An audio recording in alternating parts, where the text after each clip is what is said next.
नमस्कार विद्यार्थियों, ऑनलाइन कक्षाओं में आपका स्वागत है। विद्यार्थियों, पिछले वीडियो के माध्यम से हमने भारत के अपवाह तंत्र को जाना। भारत का अपवाह तंत्र, और भारत के अपवाह तंत्र को हम देखें तो मुख्यतया भारत के अपवाह तंत्र को हमने दो भागों में पढ़ा था।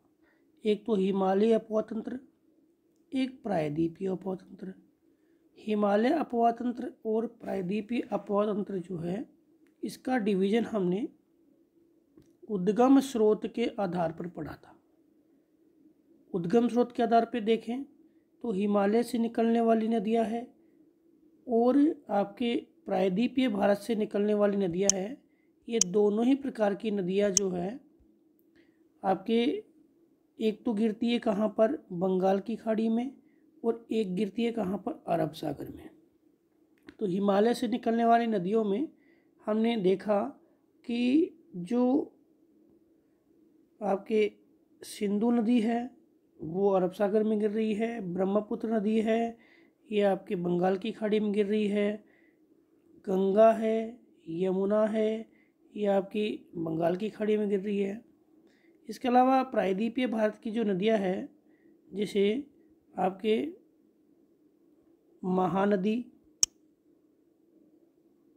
महानदी, गोदावरी, कृष्णा, कावेरी, ये जितनी भी नदियां हैं वो आपके बंगाल की खाड़ी में गिर रही है।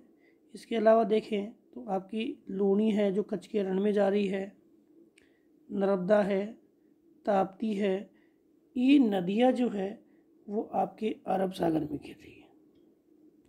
विद्यार्थियों, इसी श्रृंखला को हमारे पाठ्यक्रम के अनुसार हम आगे बढ़ाएं तो हमारे पाठ्यक्रम अनुसार देखें तो आपके भारत की जो जलवायु है उसको पाठ्यक्रम से 2020-21 के अंतर्गत हटा दिया गया है, और भारत की जलवायु के बाद जो आपका लेसन है भारत में वनस्पति, प्राकृतिक वनस्पति, ये हमारे पाठ्यक्रम में है। और आज हम इसी लेसन के कुछ बिंदु हैं उनका अध्ययन करने जा रहे हैं। सबसे पहले हम देखें कि वनस्पति क्या होती है। तो वनस्पति पौधों का समूह होती है। क्या होती है? वनस्पति पौधों का समूह होती है जिसमें विभिन्न प्रकार के पौधे हैं उनको सम्मिलित किया जाता है, जिसको मानव की सहायता के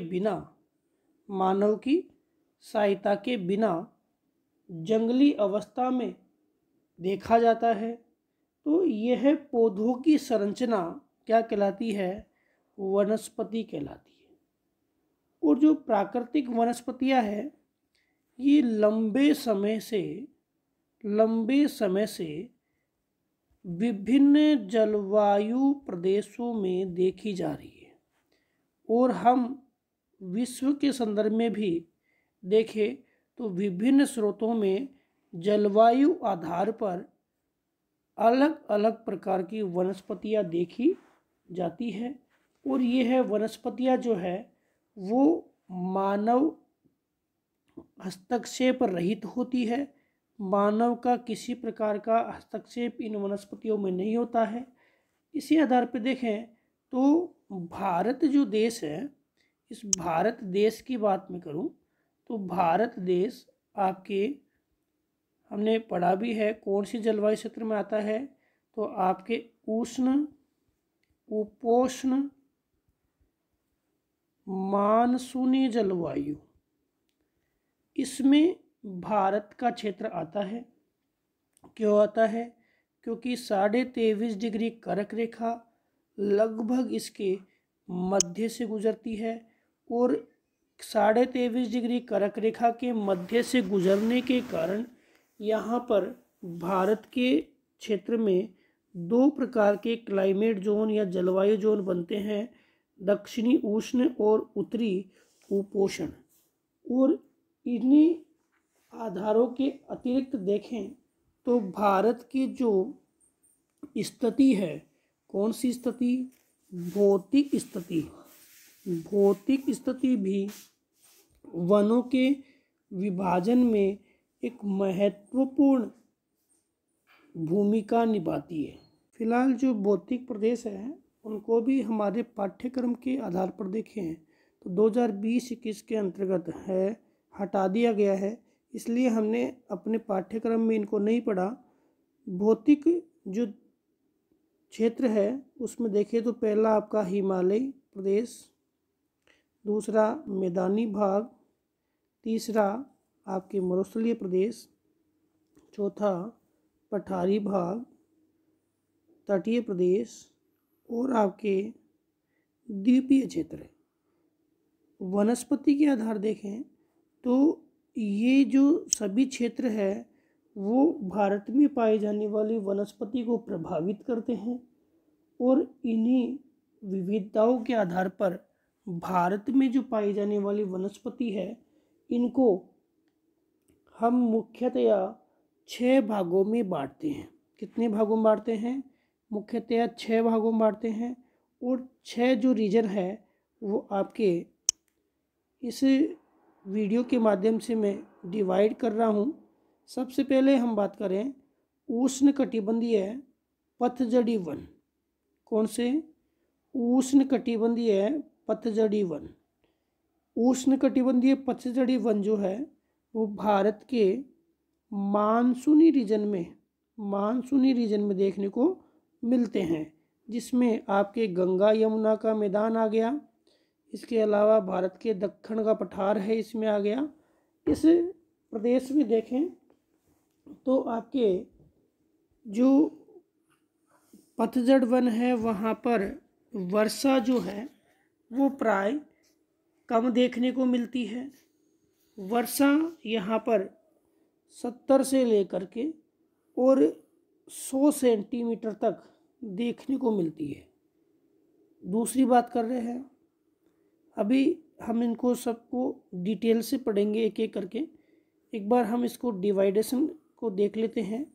दूसरे जो वन है वो है आपके वेलांचली अनूप वन। वेलांचली अनूप वन वो होते हैं जो आपके डेल्टाई प्रदेशों में पाए जाते हैं।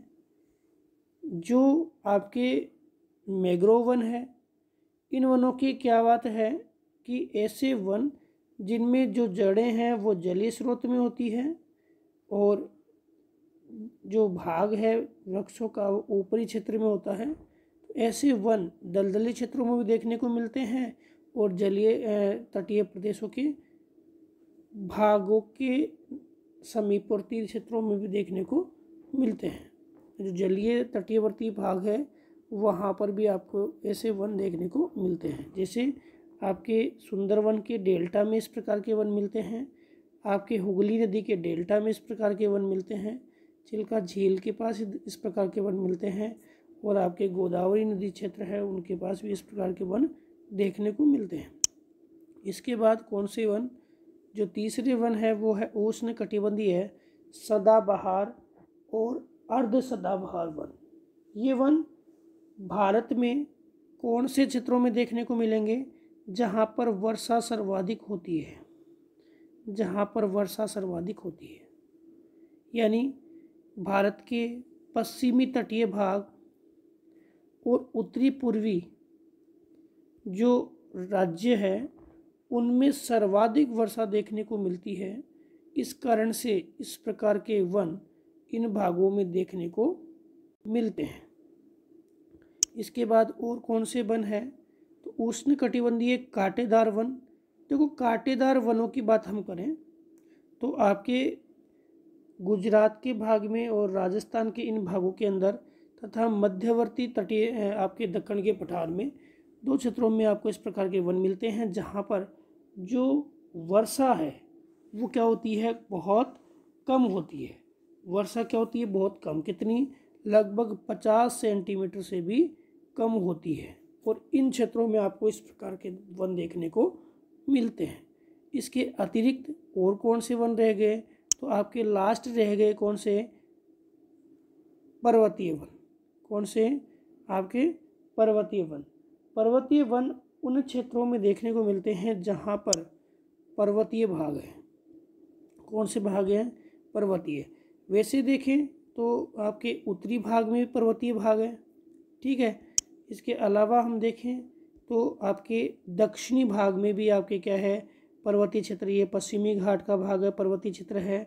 आपके नीलगिरी का पहाड़ है, अन्नामलाई है, ये आपके दक्षिणी भाग में भी कुछ पर्वतीय क्षेत्र है और उत्तरी भाग में भी क्या है? पर्वतीय क्षेत्र है। इधर अरावली पर्वतमाला है, ठीक है। इधर सतपुड़ा पर्वत श्रृंखला है, ठीक है। विंध्याचल पर्वत श्रृंखला है, ठीक है। महादेव पहाड़ियाँ है, राजमहल की पहाड़ियाँ है, तो ये भी क्या है? पर्वतीय क्षेत्र है। तो इस आधार पर देखें तो पर्वतीय क्षेत्र है उनको हम दो भागों में बांट देते हैं, एक तो उत्तरी और एक कौन सा?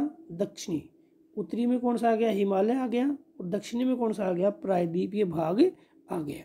तो इस प्रकार हमने देखा कि भारत में जो वन है उनको उष्णकटिबंधीय, सदाबहार और अर्ध सदाबहार।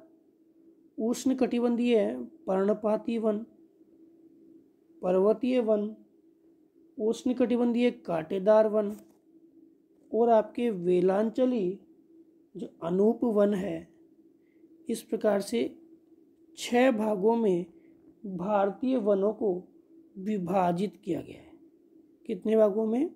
6 भागों में भारतीय वनों को विभाजित किया गया है।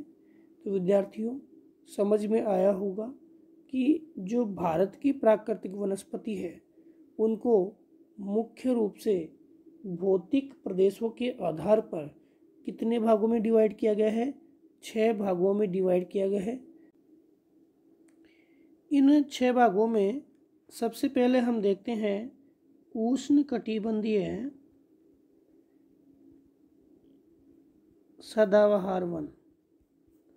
सदाबहार वन देखिए, उष्णकटिबंधीय सदाबहार वन हमारे भारत में 2 भागों में देखने को मिलते हैं। सबसे पहले पश्चिमी तटीय प्रदेशों में, यानी पश्चिमी जो घाट है, इस पश्चिमी घाट का पश्चिमी भाग या पश्चिमी ढाल, पश्चिमी घाट का पश्चिमी ढाल, और इसके अलावा जो ये वन है हमें उत्तरी पूर्वी पहाड़ियों में देखने को मिलते हैं। इसके अलावा जो ये वन है ये हमें अंडमान निकोबार द्वीप समूह में भी देखने को मिलते हैं। क्यों? क्या रीजन है? इन वनों के पाए जाने का रीजन यहाँ सबसे महत्वपूर्ण है, क्योंकि ये वन उन क्षेत्रों में ही देखने को मिलती है जहाँ पर जलवायु है वो कैसी है? उष्ण है, और उष्ण के साथ साथ कैसी है? आर्द्र है। तो आर्द्र जलवायु कब होगी और उष्ण जलवायु कब होगी? जब इन प्रदेशों में तापमान 22 डिग्री सेंटीग्रेड से अधिक है। 22 डिग्री सेंटीग्रेड से क्या है? अधिक है। और यहाँ पर वर्षा जो है वो 200 सेंटीमीटर से अधिक है। तो 22 डिग्री सेंटीग्रेड से अधिक है तो आपके तापमान कैसा होगा? उष्णकटिबंधीय। और वर्षा अगर 200 सेंटीमीटर से अधिक है तो आपके जलवायु कैसी होगी? आर्द्र जलवायु। तो उष्ण आर्द्र जलवायु में आपके उष्णकटिबंधीय सदाबहार वन या अर्ध सदाबहार वन देखने को मिलते हैं, ठीक है। अब बात आती है कौन कौन से वृक्ष इसमें देखने को मिलते हैं। तो इन वनों के अंतर्गत आपके जो वृक्ष पाए जाते हैं वो आपके जो आपके सह्याद्री है, इस सह्याद्री में आपको सोलास के वृक्ष, किसके? सोलास के वृक्ष देखने को मिलते हैं। इसके अलावा यहाँ पर जो वृक्ष है उनकी लंबाई लगभग 60 मीटर से भी अधिक होती है, और ये वर्ष भर कभी कौन अलग अलग समय में पत्ते गिराते हैं तो लगभग वर्ष भर ये क्या है? हरे भरे दिखाई देते हैं, हरे भरे दिखाई देते हैं। आपको और कौन कौन से वृक्ष है सोलास के अलावा, तो इनमें महोगनी, रोजवुड, आबनूस, जारूल, बांस, एनी, एबनी, ये वृक्ष यहाँ पर देखने को मिलते हैं। इन्हीं प्रदेशों के अंदर कुछ भाग ऐसे भी हैं जहाँ पे वर्षा कुछ मात्रा में कम होती है, तो वहाँ पर जो वृक्ष मिलते हैं उन्हें हम अर्ध सदाबहार वन कह देते हैं। इन वृक्षों में आपके जो वनस्पति है उसमें साइडर, होलक और कैन, साइडर, होलक और कैन, इस प्रकार के वन जो है उनमें साइबर, होलक और कैन जैसे वृक्ष देखने को मिलते हैं। तो विद्यार्थियों, जो हमारे उष्णकटिबंधीय सदाबहार वन है, समझ में आ गया होगा कि आपके मुख्यतया इन प्रदेशों में उत्तरी पूर्वी पश्चिमी घाट का पश्चिमी ढाल या तटीय प्रदेश और अंडमान निकोबार द्वीप समूह जहाँ पे सबसे ज़्यादा वर्षा होती है, उन प्रदेशों में आपको इस प्रकार के वन देखने को मिलते हैं। तो विद्यार्थियों, इस वीडियो में हमने भारत के वनों का वर्गीकरण देखा और अगले वीडियो में जो वन रहे हैं उनको हम एक एक करके पढ़ेंगे। धन्यवाद।